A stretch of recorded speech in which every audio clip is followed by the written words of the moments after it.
Aê, começando mais um Performance Podcast. Eu sou o Nutri João Pedro E aí, galera, eu sou o treinador Gabriel. e hoje a gente trouxe a maior referência sobre nutrição no Endurance, justamente para falar sobre nutrição no Endurance, Brian Cordeiro. Por favor, Brian, se apresenta para nós. E aí, galera, tudo certo? Bom, esse é um prazer receber vocês, né, esse convite de vocês, estar participando com esse podcast, trazendo informação para a galera. E vamos falar de nutrição, vamos falar de tudo aí um pouquinho, Ah, com deixa certeza. rolar. Cara, eu queria entender primeiro como é que tu começou, né, na nutrição. Por que tu escolheu nutrição? Tu é somente nutricionista? Tem alguma outra coisa que tu manja também?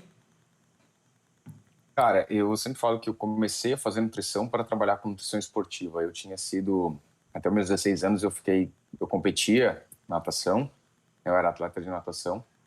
Vivia o mundo do treinamento, né? De acordar, para quem é da natação sabe que a gente acorda de madrugada para treinar às 6 da manhã, treina, depois vai para aula, depois sai da aula, almoça, come, treina a tarde inteira. E aí, com 16 anos, 15 para 16 ali, eu resolvi parar, fui fazer fui estudar para o vestibular. E aí eu já queria trabalhar com esporte. E a nutrição ia me permitir isso, né? Naquela época, há 20 anos atrás, a visão e a realidade da nutrição eram muito diferentes, né? Mas Sim, eu sempre tive na minha total. cabeça que eu precisava ter um diferencial, assim, porque não podia ser só mais um, né? Então eu comecei a fazer a faculdade de nutrição. Segundo semestre eu já comecei a fazer estágio dentro de nutrição esportiva com uma professora que tinha na faculdade que eu fazia. Mas ainda assim achava pouco, então eu comecei a fazer a faculdade de educação física. E aí eu levei as duas faculdades ao mesmo tempo até o final. No final tive que dar prioridade para nutrição, daí comecei o mestrado logo que me formei e voltei e terminei a educação física, né? Terminei a educação física junto com um mestrado em nutrição ali. E cara, Pô, eu comecei a dar aula logo em seguida, cara. Acho que a vida de nutricionista, assim, a gente quando se forma a gente fica meio perdido, né? Não sabe para onde que aham. vai, quer fazer, aquele medo, aquele frio na barriga. Mas eu comecei a atender em consultório logo em seguida, assim, sempre tive um sonho de ter o meu consultório, que é o que eu consigo ter hoje, mas eu comecei a atender logo em seguida e comecei a dar aula, assim, para começo de curso técnico em nutrição, depois com mestrado comecei a dar aula em faculdade, depois pós-graduação, e aí a vida vai puxando, vai levando e a gente vai seguindo o bonde. Pois é, tu ainda é professor da VP? Eu sou professor e Sou? sou coordenador da Co- pós hoje da VP Pô, de bacana. E Nutrição tu, Esportiva. tu desde o início já foi pra VP ou começou em outras e foi meio que até tu se estabelecer na VP? Como é que foi, cara? Essa parte assim de dar aula, porque é bem incomum. A gente até entrevistou recentemente Rafael Genário e basicamente parece que ele seguiu meio que o mesmo caminho que tu, assim, antes da faculdade ele já ministrava aula, já ministrava curso, ele já se formou, começou lá o mestrado já dentro de uma pós-graduação dando aula, sabe? Bem professorzão mesmo. Acho que tu é na mesma pegada que ele. Cara, na verdade eu comecei a fazer mestrado ali, durante o mestrado, na verdade quando eu finalizei a nutrição antes de, até mesmo ali logo antes de entrar no mestrado e ainda durante a faculdade de educação física, eu comecei a fazer uma especialização em fisiologia do exercício e aí na especialização em fisiologia do exercício eu falava, pô, cara, legal essa vida de professor de pós-graduação, né? Uhum. É bacana, tu viaja para dar aula e eu lembro muito do Stélio Dantas que falava assim, não, eu começo a ganhar desde o momento que eu saí de casa. Aham. E aí eu falei, pô, isso ficou na minha cabeça. Eu falei, pô, legal essa história de dar aula em pós-graduação. E aí, durante o mestrado, eu procurei uma pós, procurei a pós da VP para fazer em Curitiba, na época não tinha, aqui em Santa Catarina. E aí eu fui fazer fitoterapia e fui fazer nutrição funcional, que na época não tinha nutrição esportiva lá. Uhum. E aí eu comecei fazendo a pós, cara, e logo em seguida abriu a pós em nutrição esportiva. Eles abriram um processo seletivo, eu não tinha nem terminado a pós ainda, e eu fiz um teste, passei, comecei a dar aula na clínica. Comecei dando aula de diabetes. E logo em seguida abriu a pós esportiva e eu comecei como professor já desde o começo, cara. Então, desde o começo que abriu a pós esportiva, eu já comecei como professor ali. Tu tinha E aí, quantos depois que a anos? Andréia saiu, Tu tinha quantos anos, mais ou menos? pô, cara, uns 12, 13, 14 anos, eu acho Aham. que eu tô dando aula na VP, cara, faz uma cara já. Eu tinha formado, 2006 eu terminei mestrado, deve ser por ali, cara, 2007, 2008, Sim. faz um tempo, nem sei, eu não sou muito bom de guardar datas assim, cara. Aham. Não, eu queria explicar também para o pessoal que está nos assistindo é que a VP é simplesmente uma das maiores pós-graduações que tem no Brasil inteiro, né? Na parte de nutrição, ali, nutrição esportiva, funcional, é um dos maiores nomes, com certeza, né, Brian? É uma das pós mais conhecidas e mais reconhecidas, né? Acho que é importante Uhum. colocar isso, pela qualidade, pela procura das pessoas, assim, e pelo que a gente costuma falar, né? O grau de mudança que a gente consegue fazer nos alunos, né? A gente tem um feedback muito positivo no final da pós, quando o aluno coloca lá que, pô, essa pós foi um diferencial na minha vida. Porque a gente trabalha muito dentro da pós, tanto da clínica, esportiva. Eu dou aula na esportiva, né? Uhum. Mas a gente faz muito de trazer a teoria aliado com a prática para que as pessoas consigam já começar a aplicar aquilo no dia a dia delas, seja dentro do consultório, seja com elas, seja com pacientes, amigos, colegas, parentes, Sim. e tentar aí fazer diferença na vida das pessoas. Cara, isso aí é um ponto muito positivo que eu vejo em pós-graduação, porque os alunos já estão trabalhando, né? Na graduação a gente não tá, então a gente fica lá 4 anos, às vezes mais, né? Porque tem que fazer menos matérias e só estudando, cara. Daí tu não consegue ver a aplicabilidade. No máximo tu consegue aplicar em ti, na tua família, num amigo aqui, ali, mas é pouca coisa, né? E na Exato. pós-graduação não, a gente já tá trabalhando, todo dia a gente tem paciente, então a gente viu uma coisa ali no final de semana, pum, na segunda-feira, primeiro paciente, a gente já pode ter uma abordagem totalmente diferente com isso. Já consegue aplicar aquilo, né? Essa é a forma mais fácil da gente memorizar e de guardar as coisas, né, cara? Uhum. É aquilo, tu aprende, tu bota em prática, então aquilo entra pra tua cabeça muito mais fácil do que tu deixa ali no caderno, daqui a um ano tu vai estudar, vai olhar aquilo, vai se perder metade da informação, né? É, total. E assim, tu nessa época tu ainda treinava natação, tu chegou a competir assim profissionalmente ou quando entrou na faculdade meio que largou? Não, cara, quando eu tinha ali meus 15 para 16 anos, eu tive um overtraining forte, e aí isso foi Uhum. um dos motivos da minha desistência da natação. Eu overtreinei, tive uma crise, uma síndrome de burnout, que é quando a gente não quer mais estar naquele meio, né? E a natação não me atraía mais nem um pouco, assim. E aí quando eu comecei a faculdade, eu tentei voltar, e fui pro clube lá na faculdade tinha, né? Tem uma piscina olímpica lá. E aí eu fui, voltei a treinar, fiquei acho que 4 semanas, tempo suficiente para entrar dentro da equipe e desistir, cara, de novo. Não, tipo, não me atraía mais, entendeu? Eu sempre falo que eu era de uma cidade pequena no interior de Santa Catarina, né? Então eu competia no calendário regional aqui, né? Em Uhum. Santa Catarina e tal. E eu nadava piscina curta, cara. Eu fazia piscinas de 25, naquela época eu tinha de 25, né? 25, 50, o livre e o borbo. E o meu treinador resolveu que eu tinha que fazer fundo, cara, e me botou a nadar 3, 4 mil por dia para fazer travessia. E aí, cara, não deu certo. Eu Aham. sabia o número de azulejos que tinha na piscina, cara. Então Aham. foi excesso do excesso, assim. Então, aí depois, cara, passei por muitos outros esportes, assim, mas nenhum competitivo, né? Não a ponto Uhum. de querer competição e tal. Mas, Tu- cara, como nutrição esportiva, como nutricionista, eu acho que é fundamental, eu falo isso para os meus alunos também. É fundamental que a gente tenha vivência em muitas modalidades esportivas, até para poder saber o que o atleta sente, né? Ou pelo menos ter uma noção do que ele está sentindo durante a realização do exercício, até para a gente poder fazer prescrição, né, cara? Para a gente ter uma Sim. noção, né? Entender de fisiologia, mas entender também de sensibilidade, o que o paciente está sentindo, se ele consegue comer, se ele não consegue comer, né? Aquela sensação de morte que a gente fala do atleta é importante. Sim, total. Às vezes o atleta lá precisa comer 4.000, 5.000, 6.000, 7.000 calorias. É muita comida, cara. Então tu precisa. É, Não precisa ser para sempre, né? Mas alguma experiência tu tem que ter. Tu tem que aplicar aquilo que tu estuda de alguma forma. Claro, não precisa aplicar todas as estratégias, não precisa praticar todos os esportes, competir em tudo. Não, também não exato. é bem isso, né? Mas alguma coisinha ali tu tem que botar teu pé na água para ter mais. Até mesmo não chega a ser empatia, mas essa sensibilização com o esporte em si, né? Principalmente quem trabalha e quem é atleta. E seguinte, desde então, daí tu continua na tua carreira, atendendo e pós-graduação, aula em pós-graduação. Eu dei aula dentro de graduação também durante muito tempo, cara. Eu dei aula na Uhum. graduação, aí acho que tô somando as duas faculdades que eu dei aula. Durante o mestrado eu dava aula numa cidade próxima aqui, pegava a estrada. 3 vezes por semana para ir dar aula. Foi um total de 10 ou 12 anos dando aula, cara. E aí teve um período que ficou as duas coisas junto, né? Que eu dava aula no final de semana, dava aula durante a semana, atendia no consultório. Então Aham, era tudo junto, cara. Eu sempre falo que minha vida era diferente das dos meus colegas.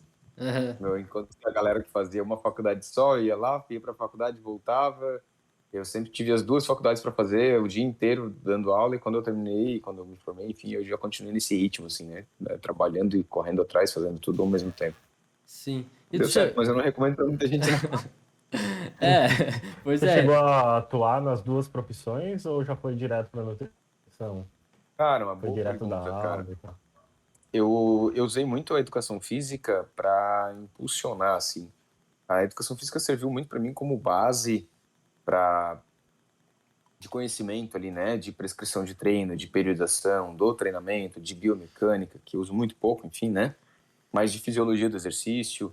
E também, cara, a educação física me serviu muito de uma amostragem, assim, porque eu conheci muita gente da educação física, da região, da área aqui, que foram muitos dos meus indicadores depois, dos Uhum. colegas que sabiam que eu já estava fazendo, que eu, enfim, ou já tinha me formado, e que eu já trabalhava com isso, já dava aula de nutrição esportiva.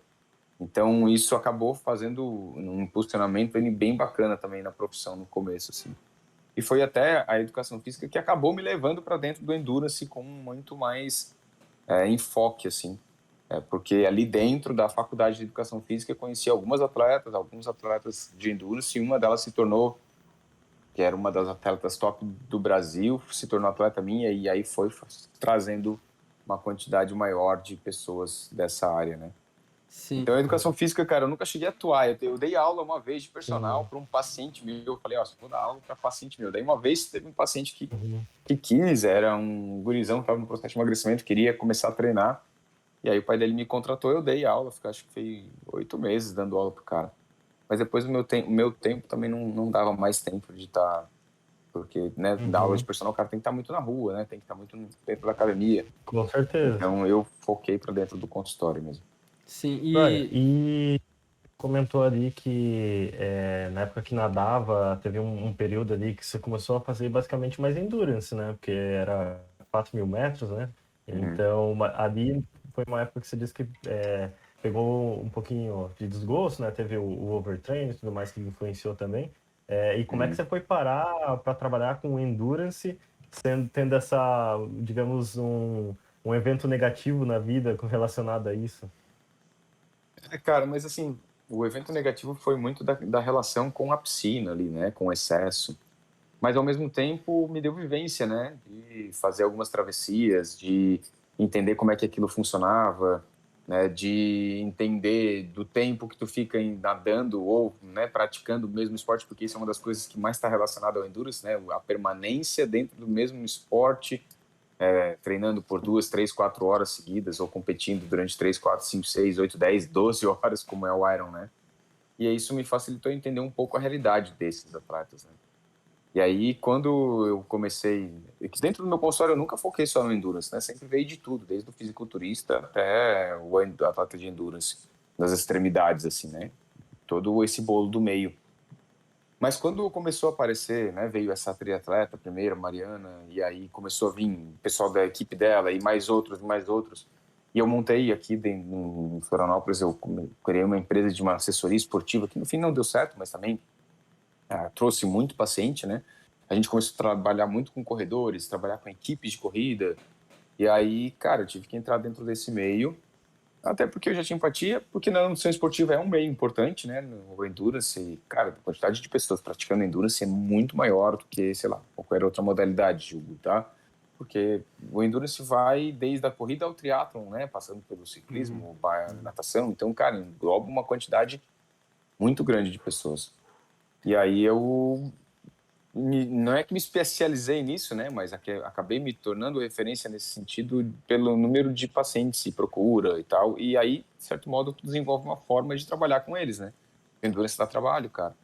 São muitas variáveis, né? Vários tipos de esportes às vezes associados, periodizações das diversos tipos, e aí tu conseguir linkar e trabalhar a nutrição em cima disso envolve um pouco de dedicação, embora seja os esportes que são mais estudados, né? O que a gente mais tem aí de tudo sai, na maioria das vezes, com os atletas de endurance. E te digo por quê? Porque é fácil pegar 15, 20 atletas e botar pedalando em cima de um estúdio, de um lugar fechado e medir os caras.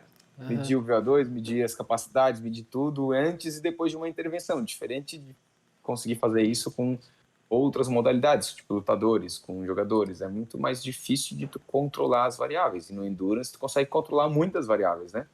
Potência, watts, número de repetições. Cara, então é mais fácil de ser estudado. Cara, eu já tinha percebido que sim, os estudos é muito mais com atleta de endurance, mas eu nunca tinha associado que era esse porquê, sabe? Não tinha, caiu minha ficha agora, sabe? Também não, verdade. Eu até ficava me perguntando, pô, não, por que não fazem estudos com lutador, mais com um cara de fisiculturismo, enfim. Mas ô Brian, hoje tu atende, tipo, digamos, mais que de 50% atleta de endurance ou ainda, tipo, é bem misto? Bem misto, cara, dentro do consultório. Eu tenho, dentro da minha clínica hoje, mas mesmo quando eu não tinha clínica, tenho outros nutricionistas que trabalham junto comigo, assim. E aí, dentro até do meu curso de Nutrição Endurance, eu estou junto com uma Nutri, que é a Janaína, que é triatleta. Então, dentro dessa equipe, hoje acaba que muitos atletas, eu mesmo indico para ela, não é triatleta, vai com a Janaína porque ela tá no dia a dia e ela vai nas competições, o que eu não vou, não Sim. consigo fazer isso hoje, né? Até, desculpa, até porque ela tá lá na competição e hoje com filhos, com tudo, não dá. Então, muita gente acabou indo por indicação minha para ela mesmo. Eu tenho alguns pacientes, né, que preferem manter-se comigo, mas o meu consultório é muito aberto, cara, dentro da nutrição esportiva. Eu digo que é mais do que nutrição esportiva, né, porque eu brinco hoje que eu hoje trabalho muito ajustando a vida das pessoas, organizando, porque as pessoas estão numa bagunça, cara. Eu acho que essas redes sociais e as informações estão confundindo a cabeça das pessoas, as pessoas chegam tão perdidas dentro do consultório. Eu falo que uma das coisas que a gente faz como nutricionista, ou como profissional de educação física, enfim, é parar a pessoa e falar, peraí, vamos começar daqui, vamos organizar essa tua vida, vamos botar de uma coisa que tu consiga fazer e vamos te deixar sair daqui mais ajeitado, porque as pessoas estão, cara, realmente perdidas. Mas, enfim, voltando para dentro do consultório, eu tenho de tudo, cara. Tem muitos atletas de diversas outras modalidades, do crossfit, do fisiculturismo, de luta, de tênis, tem bastante atleta de tênis, e não só atletas, né? Atletas eu falo, mas praticantes, esportistas, e muita gente do emagrecimento também, da estética, né? O cross eu sei que é bem forte aí em Florianópolis, né? Bem forte. Tem o Floripa Games aí, se não me engano, uma das classificatórias pro TCB aí em Florianópolis também. O TCB é o brasileiro, né, do CrossFit. O Então, Floripa começou há bastante tempo com o CrossFit, tem bastante atleta, bastante praticante. Acho que no Brasil inteiro, né? CrossFit virou uma mania há uns anos atrás, agora já tá até diminuindo. sim. Mas virou uma mania. Agora, a mania agora é o beach tênis, deve ter por aí também. Tem. Nossa, Verdade. aqui em Balneário Nossa, pra caramba. é o que mais tem é beach tênis agora. Ô, Brian, então, Imagina, com essa extensão de praia que tá aí. com certeza. Sim. E botaram mais redes mesmo. Estão incentivando mais o beach tênis aqui. Ô, Brian, então, seguinte, por definição, digamos que a gente estivesse explicando para uma pessoa leiga, sabe? O que seria endurance? Cara, por definição, endurance são esportes cíclicos onde você faz contrações contínuas de repetição por longos períodos, tá? Cíclicos por quê? Porque pensa na bicicleta, né? O sistema é cíclico, a corrida é cíclico, a natação é cíclico, né? Então, são movimentos contínuos e exercícios de longa duração, né? Então, todo esporte que ele dura mais do que 1h30, 2 de repetição, 1 hora de repetição, e movimentos contínuos, ele pode ser considerado um endurance. Esses dias eu estava dando numa live, e aí eu falei, esporte de endurance são todos os tipos de corrida. Óbvio que a gente não está falando de, por exemplo, uma corrida de 100 metros, 200, 400, 800, porque elas são de explosão, né?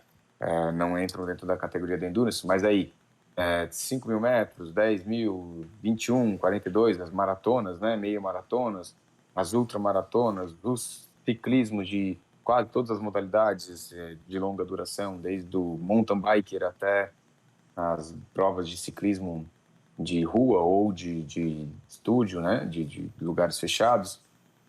Todos os tipos de triatlon, as as provas de travessia da natação, as provas de montanha, e aí uma pessoa perguntou, e o remo? O remo também é um endurance? Eu falei, o remo também é um endurance, desde que seja um remo de travessia, e tem muito, né? Hoje em dia, seja a canoa havaiana, seja o remo, seja stand-up de travessia, é cíclico, porque tu faz o mesmo movimento repetitivo várias vezes por longos períodos. Pô, Então, por perfeito. definição, é isso. Pô, então, na minha cabeça, assim, ó, sempre era. Até porque são os mais famosos, era natação, corrida e bike, né? Tipo, mas não, então a gama é bem maior, né? A questão é mais pelo Muito tempo e mais pela ampla. movimentação mesmo. E Ó, assim, um esporte clássico de endurance e que tem muito estudo desde 1980 ou menos ainda é o cross country, né? Ou os esquis, o esqui de travessia que no Brasil não tem, mas que foram muitos estudados lá antigamente, cara. Aqueles que tu pegava o esqui e ia e cruzava a montanha. É um esporte de endurance antigão, pouco comum hoje, né? E incomum no Brasil. sim, não, pô, perfeito. E assim, metabolicamente falando, porque a gente vê mais informações na parte da. Claro, como a gente falou, do estudo tem mais parte do endurance mesmo, mas digamos na internet, a gente vê mais coisas voltadas para musculação, para treino de força. Qual seriam as diferenças assim, entre treino de força, hipertrofia, para um treino de performance de endurance? Cara, as diferenças. Bom, depende do que tu. Do exemplo, mas, por exemplo, muitas coisas servem, tá? De uma recomendação que acabam servindo para outras modalidades, porque elas estão muito relacionadas a períodos de recuperação muscular e síntese proteica. Então, primeiro a gente tem que definir o que é síntese proteica, né? Então, a síntese proteica é a capacidade que um músculo, ou de uma refeição, ou de um alimento, tem de induzir o músculo, sinalizar o músculo, para quem é mais leigo entender que sinalização é uma coisa que se faz dentro da célula, então um alimento que tu come, um suplemento que você toma, né, uma proteína que entra dentro do músculo, ele sinaliza o músculo lá no núcleo da célula para que a núcleo da célula estimule a célula a sintetizar uma proteína.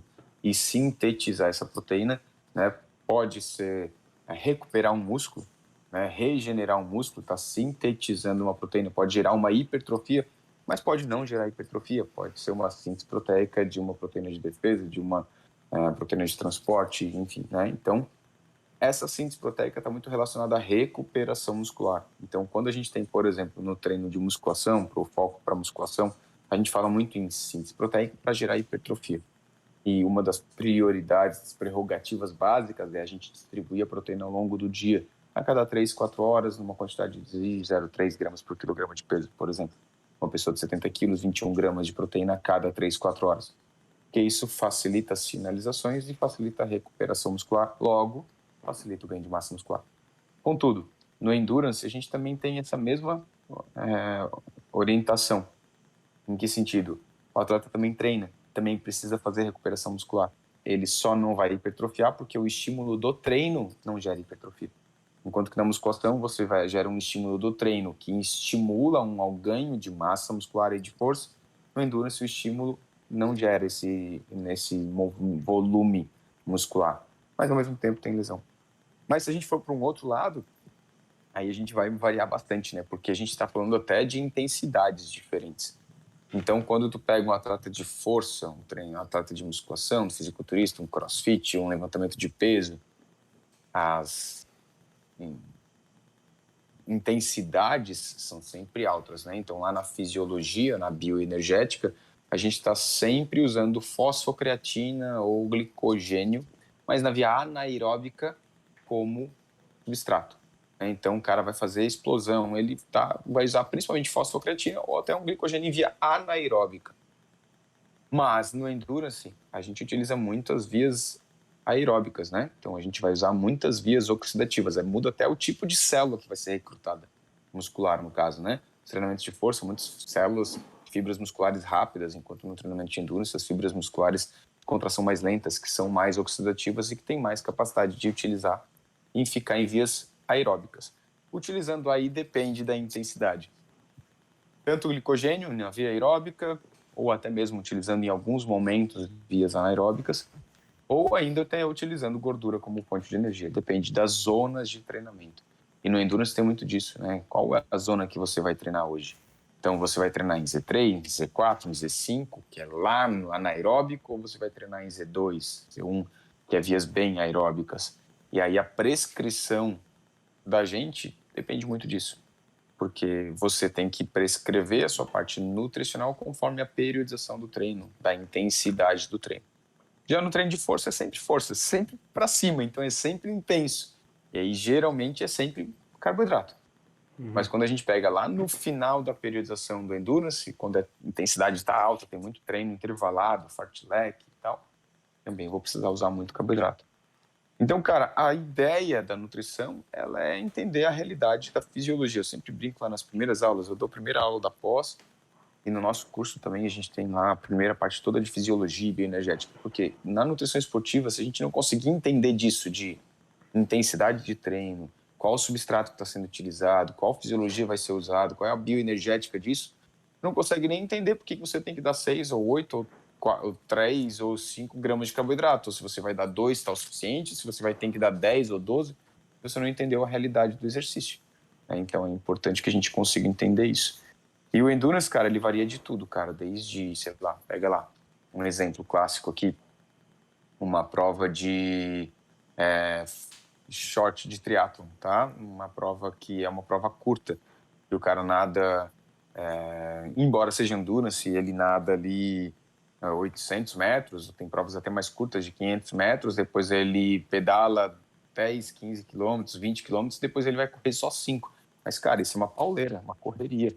É intensidade lá no Z4, no limite, o cara chegando, vomitando em tudo que é situação. É como se Cara, isso estivesse dando só tiros. Tiros o tempo todo. intenso mesmo. E aí, cara, é glicogênio na soca. Aham. Mas pega um outro cara que vai fazer, sei lá, uma corrida de 42, mas que ele é o cara que quer chegar lá no meio da galera, fazer uma bagunça, mas ele quer completar a prova, ele vai caminhar e vai correr um pouquinho, a intensidade dele é bem mais baixa.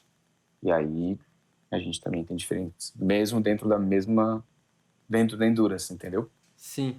E assim, por exemplo, em questão de, digamos, falando do atleta de ponta, né? Tem algum padrão em questão da fisiologia dele, parte genotípica mesmo?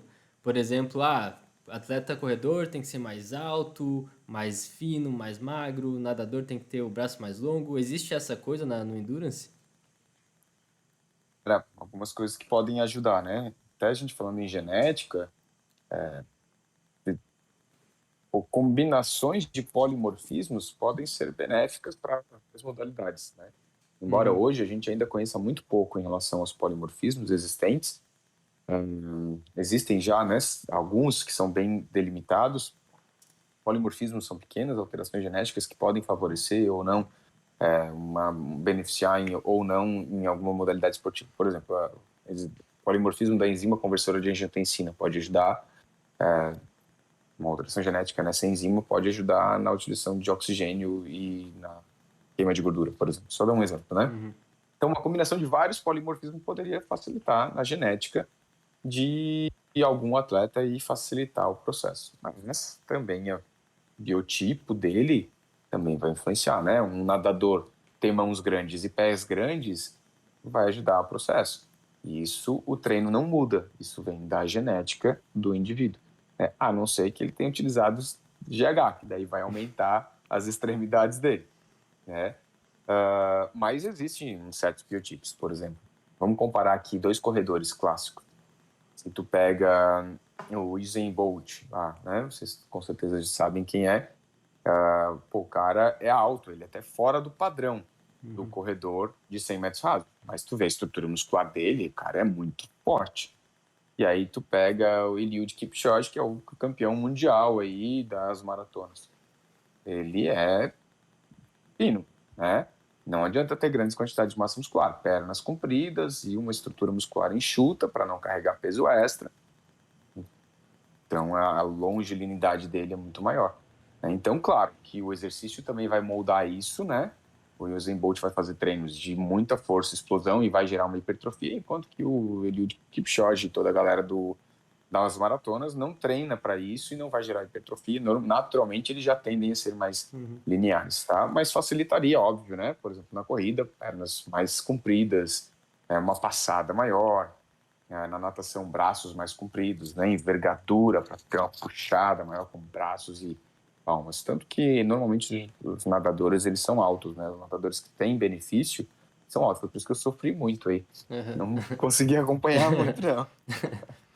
Então, Brian, o que tu falou ali, até queria te complementar também, né? Porque ali nos 100 metros, 100 metros do Usain Bolt precisa de muita força, de explosão e velocidade, né? Então, querendo ou não, tipo, ter mais músculo ali para ter mais força ajudaria. Já no Endurance, talvez não, né? Porque o Endurance é mais uma prova de resistência, não necessariamente precisa de velocidade, claro, mas é bem mais de resistência ali, de aguentar um certo pace do que propriamente só potência, né? Não sei se eu tô certo nisso. Tá certíssimo, é resistência. O Endurance se traduz como resistência, né? Então é exatamente isso. Conseguir manter a intensidade por longos períodos, é exatamente isso, tá? Sim. E assim, ó, eu até anotei uma pergunta aqui que eu gostaria que tu falasse um pouco, porque hoje eu recebi um paciente, né, no consultório, foi meu primeiro paciente do dia, e daí ele é um cara bem magrinho e tal, adora correr, e só que ele queria massa muscular, né? E ele já passou por diversos nutricionistas, tudo mais, e na hora da avaliação ele estava me contando. Ele me perguntou, cara, mesmo fazendo musculação, eu posso correr, mesmo eu querendo ter hipertrofia? Eu falei, cara, pode, pô, tu falou que gosta de fazer, tu ama fazer isso, corre. Dele, porque uma Nutri que eu fui disse pra eu evitar a corrida a todo custo, como eu tenho um metabolismo acelerado, não sei o que, pra evitar queimar calorias. Só que, cara, eu acredito que não Eu já seja bem escutei assim, muito né? isso, velho. Quando Eu eu acredito, comecei a treinar, mesma história.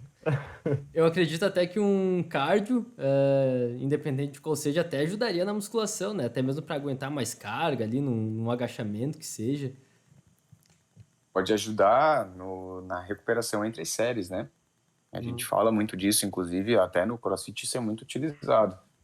Porque, embora seja prioritariamente no CrossFit, só puxando um pouco do teu exemplo, mas já volto para ele, é um treino que é praticamente resistido, treino de força o tempo todo, só que é muito intenso e o intervalo de recuperação, se tu tens um bom cardio, é menor, ou seja, você consegue manter um pace melhor. Mas no caso da musculação ali, cara, ela falou isso por causa do treino concorrente, né? Alguns estudos saíram desde 1980, os primeiros estudos foram 1980, 1983, se não me engano, cara.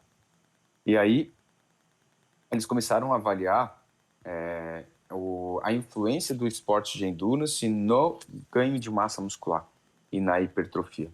E os primeiros estudos, que depois foram corroborando com outros estudos, mostraram que para pessoas pouco treinadas, que é o que a maioria das pessoas que a gente encontra no consultório, não faz muita diferença. Tá? Nos primeiros estudos, eles viram que havia uma certa interferência do treino de endurance no treino de força, ou seja, o treino de endurance ele limitava o crescimento muscular, tá? Mas depois, nos estudos mais apurados, mostraram que essa interferência ela acontece somente em atletas de alto rendimento. Por exemplo, um fisiculturista. No fisiculturista, um cara que treina pesado, musculação e que quer o detalhe, talvez você fazer o esporte de endurance junto, ele vai atrapalhar porque vai impedir sinalizações. De novo, voltando para dentro da célula, né? Sinalização. O esporte de endurance ele faz uma sinalização para uma via dentro da célula que chama de AMP quinase, sirtuínas, enfim. Essa via da AMP quinase ela vai induzir mais um número de mitocôndrias, o aumento do número de mitocôndrias. Então a síntese proteica é mais para síntese de mitocôndrias. Enquanto que no treino de força a gente vai ativar mais a mTOR. E alguns estudos mostraram que a sinalização de AMP quinase inibia a mTOR. Então, no atleta de alto rendimento, não é indicado o treino de endurance associado ao treino de força.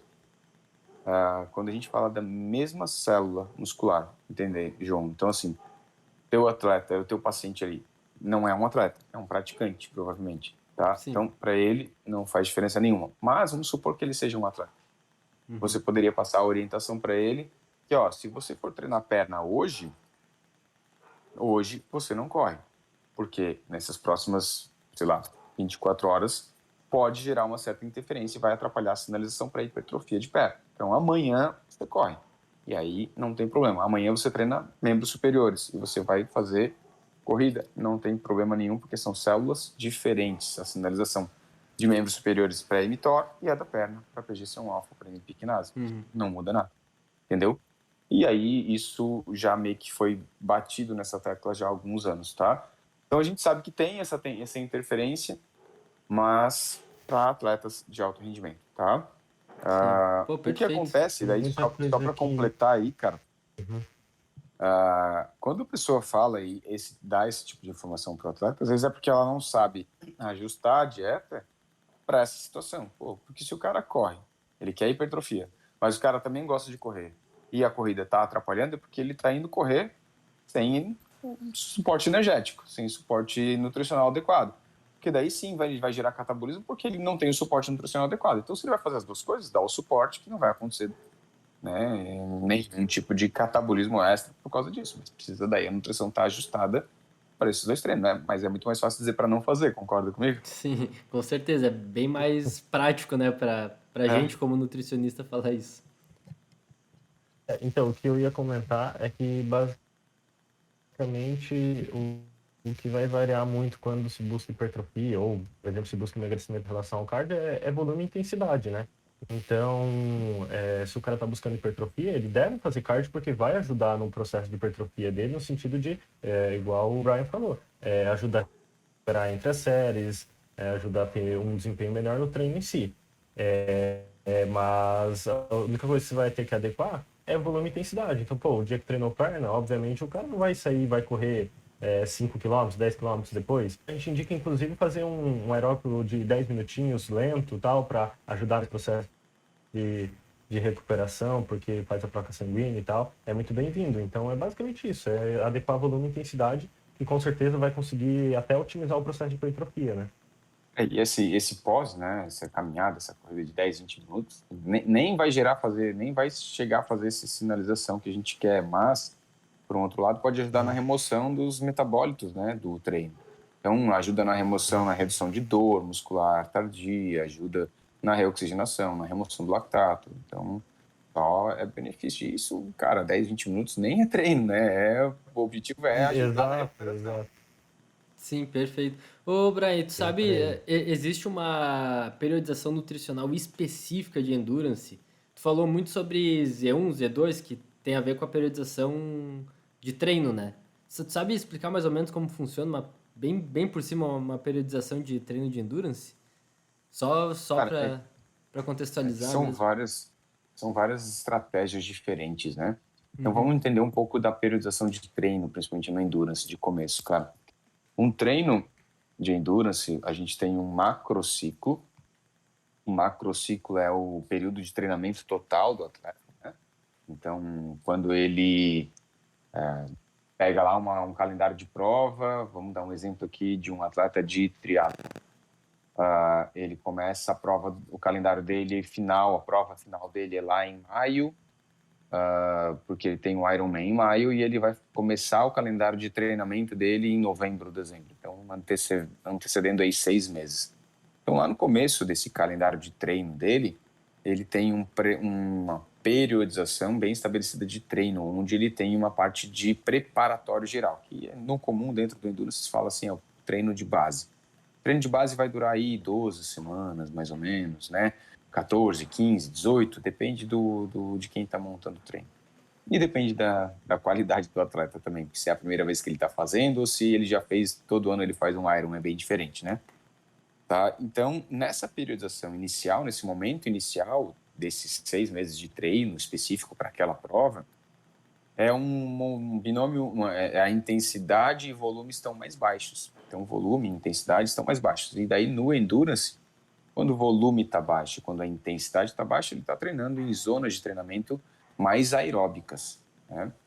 À medida que as semanas vão passando, claro que durante a semana ainda varia, né? Então, aí, geralmente tem um treino na segunda-feira, que é um treino, depende se o cara treina no domingo, mas vamos lá, segunda-feira geralmente é um treino um pouco mais regenerativo, na terça intensifica, na quarta um treino mais fartlek, mais intervalado, na quinta faz um treino mais forte, na sexta-feira faz um regenerativo de novo, porque sábado tem treino de final de semana.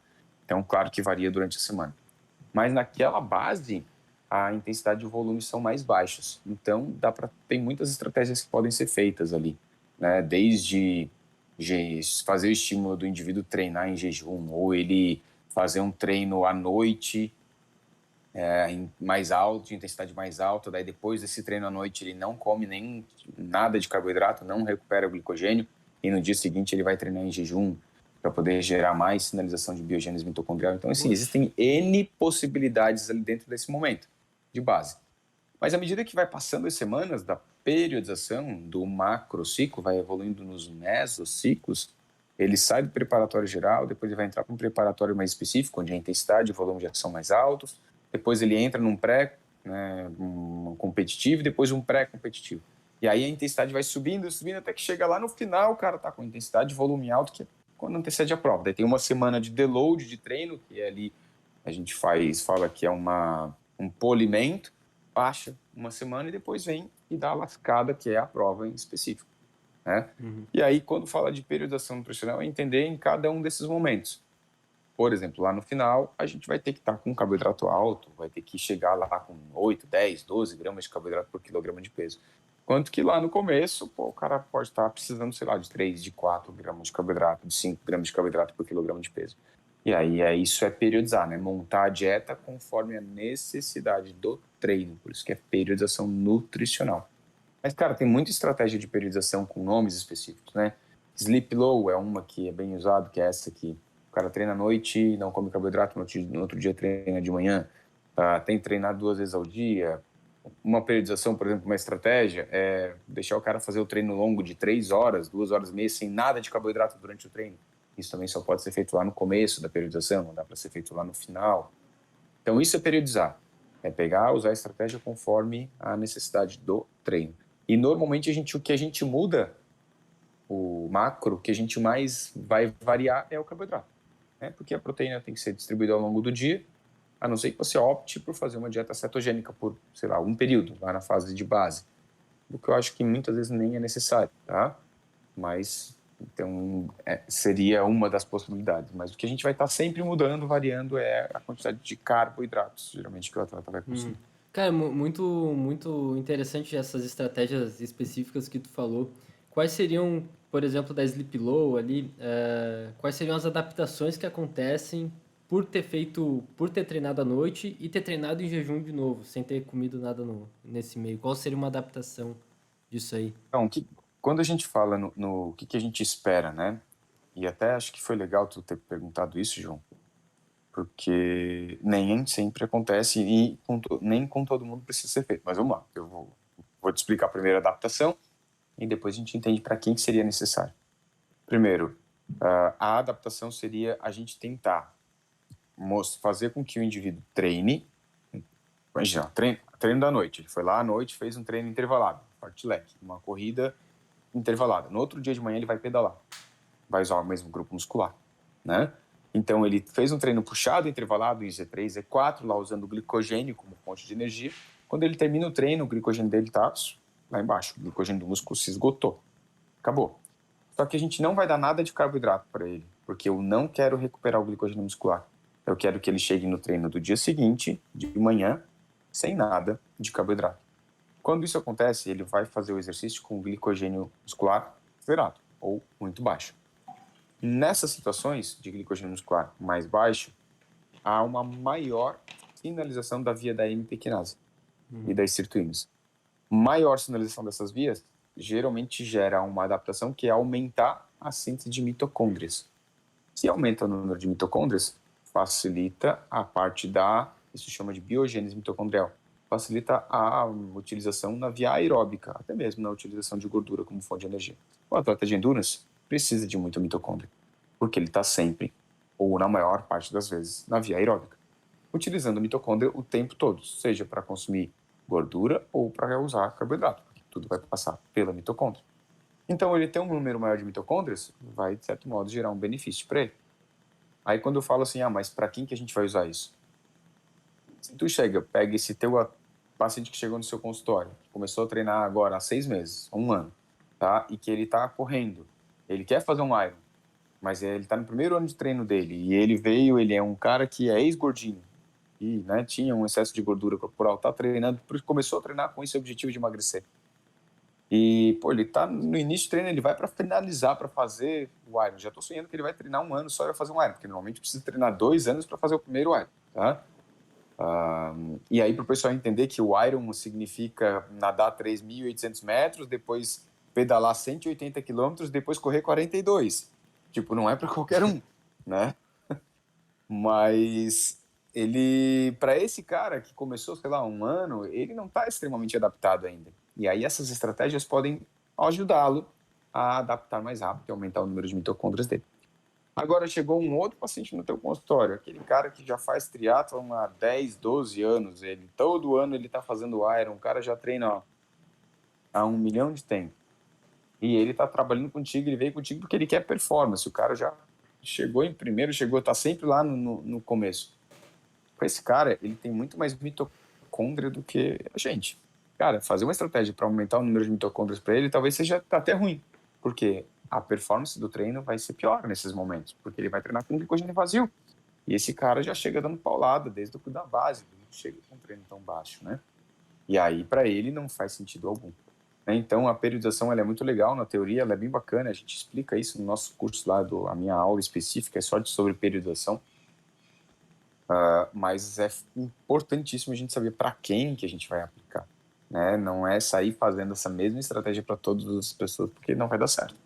Sim, Mas sim. eu não sei se tu entendeu, assim. Com certeza, claro. Tipo, quando a pessoa não é adaptada, talvez funcione, seja bacana. Se a pessoa já é um atleta de elite, seria até pior, né? Fazer algo. No caso, a Sleep Low aí, né? Que tu explicou. Sobre as outras. Mas A a maioria maioria tem delas também, essa. tá? Tem essa função, assim, de aumentar a biogênese mitocondrial. É sempre É. essa questão. E o princípio é geralmente o mesmo, né? É fazer o indivíduo treinar com uma baixa reserva de glicogênio.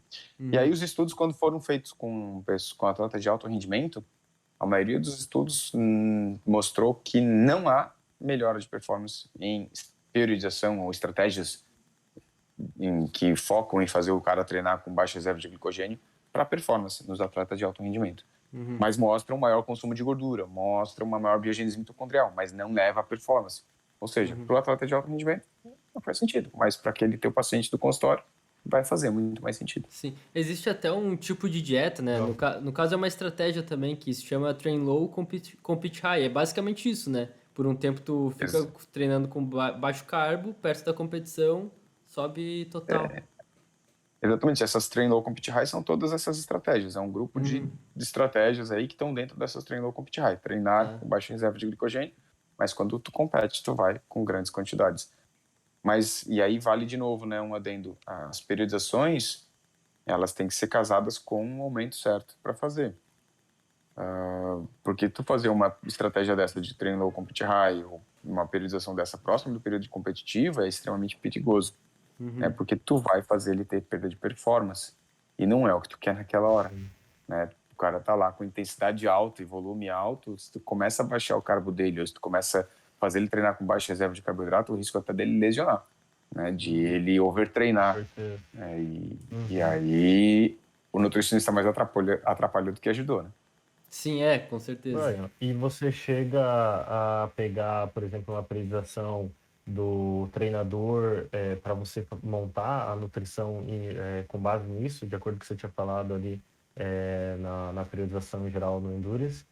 E eu falo isso nos atletas em geral, né? Não, o praticante comum talvez não tenha tanta necessidade assim, mas o atleta em si. Ainda mais você que ainda tem um conhecimento sobre treinamento também. Cara, eu peço. Muitos deles nem têm, tá?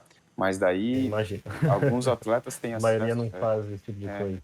Né? Não, eles têm, mas eles não. Tipo, ele só abre a planilha e faz o que tem que fazer. O atleta nem exatamente não sabe, né? Mas os atletas de alto rendimento, eles têm acesso ali às planilhas, à periodização mais completa, que tem pelo menos algumas semanas para frente. E aí eu olho e eu já consigo saber, né, em que fase. Mas o atleta geralmente sabe fazer, sabe falar, né? Não, eu tô na base, na terceira semana, na quarta semana da base. Daí eu já, beleza, então eu já sei o que é. Daí eu pego para ver a semana para ver como é que é o treino dele, porque daí eu monto a dieta base e depois eu mudo conforme o dia da semana. Então, pô, nesse dia tem que jogar mais carbo aqui eu vou mudar para cá. Eu faço os ajustes para o dia. Tanto que em alguns atletas de alto rendimento, os caras saem daqui com 7 dietas, uma para cada dia da semana. Você tem que montar, fazer um pequeno ajuste para cada dia, entendeu? Sim. Muito legal. E como é que funciona a questão de hidratação? Tipo, principalmente durante prova, muda muito? Precisa ingerir, sei lá, como é que é essa questão da... Tocou num assunto bem legal, João, porque existem aí algumas recomendações, inclusive de hidratação. Tu falou em hidratação, eu vou tomar uma água porque deu sede. Mas eu falo que tu tocou num ponto interessante porque há uma discussão em relação a isso. Tá? Discussão em que sentido? Há um tempo atrás, recomendava-se que a hidratação fosse feita aí a cada 15 a 20 minutos, uma ingestão de 150 a 250 ml de água. E aí, dentro dessa água, deveria ter carboidrato, né? Não só água, porque dependendo da duração do exercício, só a água acaba sendo pior. Tendo até um risco de hiponatremia, que é uma diluição do sangue, né? E baixando a quantidade de sódio. Então, ingestão de uma bebida com carboidrato, carboidratada e com eletrólitos, né? A cada 15, 20 minutos, um total de média aí de 1 litro por hora, que é a nossa capacidade de absorção e de digestão. Mas hoje, nos últimos anos, aí foi pautado por uma grande discussão se realmente precisaria estar recomendando hidratação, porque a sede seria um sinal ideal, né?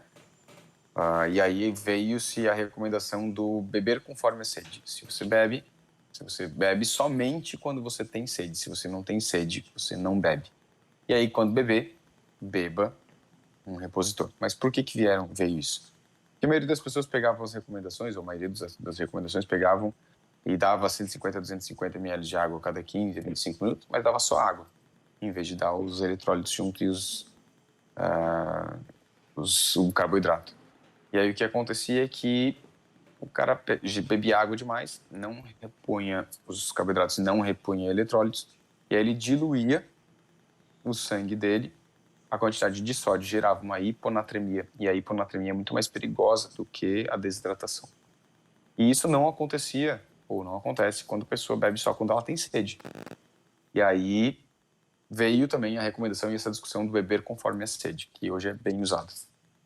Mas nos guidelines mais recentes, saiu um ano passado, ainda 2 anos atrás, já estamos em 2022, saiu em 2020 para as Olimpíadas de 2021. E que era, na verdade, para as Olimpíadas de 2020, que aconteceu em 2021, né? Mas, enfim, porque Tóquio era um lugar muito quente, né? E o risco de desidratação. E aí saiu um guideline exatamente sobre hidratação. E o que eles chegaram à conclusão, deram as orientações em relação a esse guideline, é que em provas acima de 1h30, 2 horas de prova, ou até 2h30, até nessa hora, 1h30, 2, o cara pode ir conforme a sede, que não tem risco dele desidratar. E é melhor ele beber só conforme a sede mesmo, para não correr o risco dele fazer hiponatremia. Então, bebe somente se tiver sede, tá? E acima disso, cara, acima de 2 horas, 2h30 de duração de prova, aí já tem uma recomendação de uma hidratação mais planejada. Planejada nesse sentido, de dar essa quantidade aí de 150, 250 minutos, com carboidrato e com eletrólitos para garantir uma boa hidratação e uma boa reposição de eletrólitos. Mas aí depois, desde o início ou só depois que passar essa 1h30 ali? Já começa desde o início, Desde o início. tá? Fazendo o planejamento desde o começo da prova. E aí, quando a gente vai pensar nisso para a organização da prova, a gente tem que pensar onde ele vai levar isso, né? Sim, pois é. Porque o cara vai correr sozinho às vezes. Uhum. E aí ele tem o quê? Uma garrafinha para levar na mão. Não vai correr com camelback, né? Não vai fazer uma prova de maratona com um camelback nas costas, 10 garrafinhas, né? Porque o cara vai levar, sei lá, uma prova de maratona, se ele for bom, 4 horas. Né? Não tô falando do Eliud Kipchoge, que faz em 2 horas, um pouquinho. Tô falando de um cara bom, 3 horas, 3h30. Ele não vai levar 3 litros de água, né? pendurados nele, não tem como. Então a gente tem que contar com os postos de hidratação. Então tem que saber exatamente nos percursos aonde que tem e o que eles vão dar. E geralmente eles dão os repositórios hidroeletrolíticos. Então tu já faz a programação pensando, ó, aqui tu vai pegar isso, aqui tu vai pegar aquilo, tu vai tomar isso lá, vai tomar tanto aqui. E aí a gente programa. Sim, e chega a levar alguma coisa, algum carboidrato sólido mesmo? Alguma fruta, alguma coisa assim? Ou é sempre tudo meio que em gel, tudo solução com água? É possível, tá?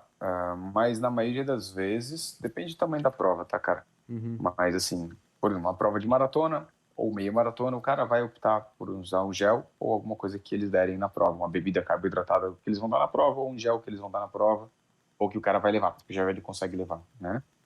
Recomenda-se aí tentar atingir aí uma quantidade de 60, 90 gramas de carboidratos por hora. Uma recomendação bem forte, tá? Acima de Sim. 1h30, 2 horas, aí 60, É, 90 dá, por hora. dá bastante coisa. É Bastante bastante coisa. carbo. Imagina que 60 gramas são 3 géis por hora, né? Uhum. Gel a cada 20 minutos, ou então gel intercalando com bebida, 300 ml de bebida a cada 20 minutos. É bastante coisa. Então, até a gente fala na aula que tem que treinar o intestino para conseguir absorver essa quantidade. Porque senão tu não consegue. O cara passa mal, tem diarreia, dá erro ali. Mas tu tens que organizar com o atleta isso. Mas quando uma prova mais curta, eles vão optar por fazer uma com gel, com gominha, com coisa do tipo. Agora, provas mais longas, cara, que o cara leva 8 horas, 10 horas, seja nas travessias de montanha, né, seja nas provas de montanha, nas provas de mountain bike, ou até mesmo nas provas de triatlon longo, como o Ironman, o cara vai fazer o primeiro colocado, chega em batendo recorde 7 horas e meia, 7 horas e pouco. A média dos bons atletas é 8 horas e pouquinho homens, as mulheres acima de 9, e a maioria das pessoas faz ali média de 10, 12 horas de prova. Não tem como eles ficarem só no gel, né? Então a gente tem que programar a comida também. E aí nos postos de hidratação geralmente tem algumas frutas, mas aí o cara vai levar batata, o cara vai levar às vezes bolacha, vai levar fruta, vai levar gel, vai levar outro tipo de bebida. Aí É, tu tem que às vezes inventar coisa pro cara levar, porque chega uma hora que enjoa de comer só coisa doce, cara. sim. Tá, e aí leva, por exemplo, numa mochilinha, numa pochete, num cinturão. Num macaquinho do triatlon, no macaquinho do ciclismo, geralmente tem 3 bolsinhos atrás e a bike permite levar coisas. Então, durante Uhum, o trajeto da bike é onde eles comem mais. E daí na uhum, bike tem geralmente 3 slots para caramanhola, que é a bebida, o squeeze, né? Para tu botar. E na bike tu consegue colocar no equipo ali, gelzinho e tal. Então tu consegue colocar na bike algumas coisas e na roupa, porque daí tem os 3 bolsinhos atrás, que cabem bastante coisa, às vezes até no bolsinho da perna. Na corrida, tu não consegue levar nada. Mesmo uhum. que o cara terminou o triatlo, terminou a prova de ciclismo, ele vai correr e aí ele não consegue levar nada. Ele vai ter alguns gels que sobraram com ele ali na roupa e o resto que eles vão dar na prova, né? Que vai ter a bebida da prova, vai ter a comida que ele vai pegar na É prova. mais difícil comer correndo do que comer pedalando, né? Então acho que É, é mais não. lógico mesmo, durante a pedalada, fazer a ingestão de coisa mais sólida, né? Na bike tu tá ali, tu tá clipado, tu só desclipa, continua pedalando, É, come e vai embora. E exato. Aham. até em relação aos movimentos peristálticos, né, cara? Quando tu tá pedalando, tu tá com essa postura aqui e teu Uhum. intestino, teu estômago, ele tá parado. Tá fazendo movimento de perna, mas a tua postura de intestinal ali, a região esplânica, tá parada. Agora, quando tu tá correndo, tu tá fazendo isso aqui, né? Sempre em Uhum. E pé, Tá né? aí mexendo a tudo. barriga mexe tudo. E aí causa muito mais distensão, desconforto por causa Com da corrida. certeza. Sim. E Uhum. existem suplementos específicos, por exemplo, a gente vê que a creatina é o suplemento mais bem estudado e recomendado. Mas, diante de tudo que tu falou aqui durante o podcast, parece que vai contra, assim, porque a creatina aumenta a força de explosão, potência, ali a força muscular, né? Eu não Uhum. vejo, pelo menos, não consigo ver a aplicação da creatina no endurance, né? Existe algum outro suplemento que tem uma aplicabilidade tão grande quanto a creatina é para os outros esportes? A creatina, como tu mesmo falou, ela é mais focada no treinamento de força, de potência, né? Mas ela pode ser usada no endurance no sentido de melhorar a recuperação muscular, porque ela é uma boa sinalizadora de célula satélite para ajudar na recuperação. Mas realmente a gente não tem evidência do uso da creatina como benefício no esporte de endurance, porque não vai fazer diferença na potência, a gente não consegue medir recuperação muscular, né? Sim. Uhum. Mas para o endurance, cara, os principais suplementos que tem com bastante evidência são os carboidratos, suplementos à base de carboidrato que vão melhorar o rendimento por serem carboidratos, né? A cafeína, bons estudos, bastante estudos com melhora de performance na cafeína. A cafeína é boa tanto para o treinamento de força quanto para o treinamento de endurance também. A gente tem alguns estudos com os nitratos, com atletas de endurance, embora tenha se mostrado também mais relevante os nitratos para um treinamento até mesmo de força, tá? Mas tem boas evidências para o treinamento de endurance também. A beta-alanina não tem muito estudo com endurance, quer dizer, tem, mas não tem muita evidência, embora não há contraindicação de uso. Ela poderia ser benéfica, por exemplo, para um mountain biker, porque ele faz muita subida de altimetria e a perna realmente queima, e aí ela pode retardar essa queimação, né, dessa acidose. Tem como para um mountain biker a creatina pode fazer diferença, porque na subida ele vai precisar de potência. Que mais? Me ajudem aí. Ômega 3, com algumas poucas evidências melhorando a recuperação muscular, mas com doses mais altas. Tem o bicarbonato também, que é bem semelhante à betalanina, mas aí é bem mais difícil de dosar, né? Ainda mais porque por causa da questão da gastrointestinal ali, do bicarbonato, fica mais difícil de dosar, né? Também de Dá muito aplicar. desconforto, né? Muito Mas tem desconforto. muito estudo de bicarbonato, inclusive estudos de bicarbonato junto com betalanina. Mas daí também é mais voltado para o treinamento de força, né? Não tanto para o treinamento de endurance, cara. Sim. Mas no treinamento de endurance é muito voltado no carboidrato mesmo, cara. Focado no carboidrato, na cafeína. Cara, para biogênese mitocondrial, daí a gente poderia explorar um pouquinho mais, assim, né? A gente poderia pensar em suplementos que podem ajudar na biogênese mitocondrial, como o epigalocatequina galato do chá verde, o resveratrol. Poderíamos pensar que talvez a coenzima Q10 possa ter alguns estudos mostrando ou querendo mostrar alguns benefícios, mas a gente ainda não tem muito grau de evidência A para isso, né? Então ainda é estudos preliminares, com bons estudos clínicos, mas nada com guidelines bem específicos, Sim. entendeu? Por exemplo, existe esse mecanismo aí com todos esses suplementos que tu falou, mas não necessariamente um desfecho clínico ali, um desfecho para performance, né, no caso. Ainda não consegue mostrar realmente que faz que vai melhorar a performance, né? Mas existe muita especulação. Mas na nutrição esportiva a gente tem que tomar muito cuidado com isso, né?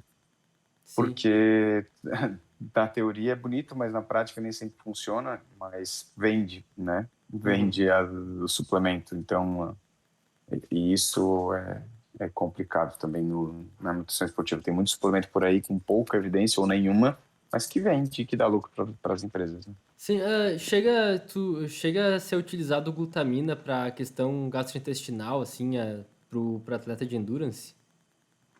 Cara, como os atletas de endurance sofrem bastante aí com a questão gastrointestinal, a gente pode usar sim, tá? A gente não tem benefício, assim, não tem estudo de glutamina para melhora de performance. Mas a gente tem melhora de replicação de enterócito, de recuperação, e aí o atleta de endurance ele sofre muito com isso, né? Principalmente próximo dos períodos competitivos, com necessidades grandes de carboidrato, o intestino está sempre estragado, porque o próprio treino e a própria desidratação inerente do treino causa aí esse desconforto intestinal. E a glutamina pode ser utilizada. Mas também o probiótico, cara. Tem muito estudo aí com o probiótico, melhorando a imunidade, diminuindo o tempo de infecções gastrointestinais ou de infecções respiratórias pós-exercício. Tem bastante coisa nesse sentido. Top, top. Brian, acho que fechou, cara. Acho que o recado foi dado aí. Pô, uma aula aí pra nós. Agradeço demais por ter Muito aceitado o conteúdo. convite. Muito conteúdo, pra caramba. Cara, fica aí nosso convite quando quiser voltar, porque com certeza até tem mais coisa pra falar de endurance, né? Dá pra ficar aí 2, 3, 4 horas falando. Certo? Ah, não. Fazer um Certo. endurance de podcast. Boa. Valeu então. Uma boa. Eu agradeço aí o convite. Então, Brian. E falamos de novo na próxima. Puxamos para outra modalidade esportiva, deixamos em aberto, não tem problema. Justo, fechou. Obrigadão, Brian, prazer. Deixa, por Pode falar. favor, se o pessoal quiser te encontrar, quais seriam as tuas redes sociais? Se quiser falar um pouco mais do teu curso também, porque provavelmente nutricionistas e acadêmicos vão escutar o nosso podcast também. Cara, a gente acabou de lançar, na verdade, finalizando hoje, essa quarta turma do nosso curso de nutrição e endurance, voltado justamente para quem quer trabalhar com endurance, né? Nutricionistas e profissionais de educação física que querem trabalhar um pouco nessa área, entender, facilitar, encurtar esse caminho que eu levei um tempão para fazer. Aí a aula é justamente voltada 100% para endurance, mas a gente faz um começo, meio e fim, fala de periodização de treino, fala de bioenergética, fala de sinais e sintomas, né? Tem vários estudos de caso. Então, para quem tiver interesse, é só seguir as redes sociais do Nutrição e Endurance, @Nutrição Endurance no Instagram. A gente está colocando ali, sempre tem lives por ali também, e a gente está sempre trazendo informações sobre esse conteúdo. E para falar comigo, cara, pode falar comigo direto na minha rede social, que é @Brian Cordeiro. Brian em português, né? Brian Cordeiro. Coloca lá que vai me achar. E ali eu interajo com as pessoas também. Embora hoje publique pouco por ali, deixa eu dar uma parada, porque falta tempo. O cara precisa de tempo para estar publicando direto. E hoje, com criança, eu acabo otimizando, trabalhando, priorizando as crianças. Fechou. Cara, brigadão de novo aí. Valeu. Até a próxima, então.